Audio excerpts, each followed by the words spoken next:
ನಮ್ಮ ದೇವ್ರ ಜಗಲಿ ಮುಂದೊಂದು ಚಲೋ ಪಣತಿಯೊಳಗೆ ಒಂದು ಬಾಟ್ಲು ಎಣ್ಣೆ ಹಾಕಿ, ಪಣತ್ಯಾಗ ಪಣತಿ ಅಂತಾರೆ ಏನಂತೀರಿ, ಆರತಿ ಪಣತಿ ಸಮಯ, ಒಂದು ಬಾಟ್ಲು ಎಣ್ಣೆ ಹಾಕಿ ಚಲೋ ಒಂದು ಬತ್ತಿ ಇಟ್ಟು ಹೊತ್ತಿಸಿದ ಬಳಿಕ ಯಾವಾಗ ನಾವು ಎಣ್ಣೆ ಹಾಕಿ ಹೊತ್ತಿಸಿದೀವಲ್ಲ ದೀಪ, ಹೊತ್ತಿದ ತಕ್ಷಣ ಪಣತಿಯಾಗಿರುವಂಥ ಎಣ್ಣೆ ಕಡಿಮೆ ಆಗಾಕ ಚಾಲು ಆಗ್ತೈತಿ. ಆಗ್ತೈತಿಲ್ರಿ? ಹ್ಞೂ ಅನ್ರಿ.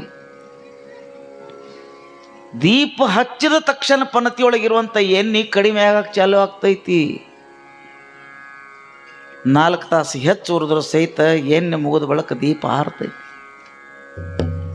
ಅದರ ಗೊತ್ತಿರಲಿ, ಎಣ್ಣೆ ಮುಗಿದ ಬಳಿಕ ಇನ್ನೊಂದು ಬಟ್ಲ ಎಣ್ಣೆ ಹಾಕಿ ಮತ್ತೊಂದಿಷ್ಟು 4 ತಾಸು ಉರಿಲಿ ಅನ್ನಕ್ಕೆ ಬರ್ತೈತಿ.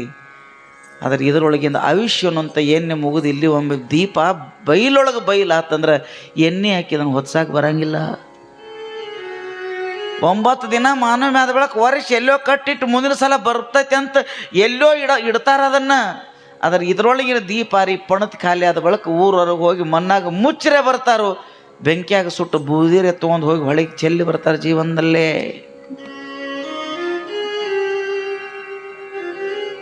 ಇಟ್ಟೆಲ್ಲ ಗೊತ್ತಿದ್ದು ಸಹಿತ ಮತ್ತೆ ಒಡ್ಡ ಸರಿಸ್ತೀವಿ, ಮಂದಿ ರಾತ್ರಿ ಬೆಳಿಗ್ಗೆ ಕೊಯ್ತೀವಿ, ಅವ್ರ ಎಮ್ಮೆ ಮ್ಯಾಗ ದಾರ ಒಗಿತೀವಿ, ಇವ್ರ ಮನೆ ಮುಂದೆ ಲಿಂಬಿಕಾಯಿ ಒಗಿತೀವಿ, ಏನೇನೋ ಮಾಡಿಸ್ಕೊಂಡು ಬರುತ್ತೀವಿ.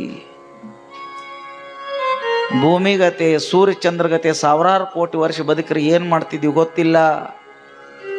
ಯಾವಾಗ ಈ ಜೀವನ ದೀಪ ಆರ್ತೈತಿ ಗೊತ್ತಿದ್ದು ಸಹಿತ ಮನುಷ್ಯ 1000 ವರ್ಷ ಬದುಕು ಹಂಗೆ ತಯಾರಿಯೊಳಗೆ ಬದುಕಾತನಲ್ಲ, ಇದೇ ನಮ್ಮ ಮೂರ್ಖತನ.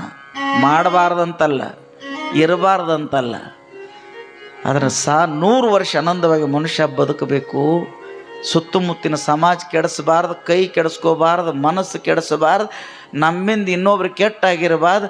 ಹೂವಿನಂಗೆ ಬದುಕಿ 4 ಮಂದಿಗೆ ಚಲೋದನ್ನು ಮಾಡಿ ನಕ್ಕೋತಿದ್ರೊಳಗೆ ಖುಷಿಯಾಗಿ ಬದುಕ್ತೀವಲ್ಲ, ಅದಕ್ಕೆ ಶರಣರ ಬದುಕಂತ ಹೇಳ್ತಾರೆ ಜೀವನದಲ್ಲಿ.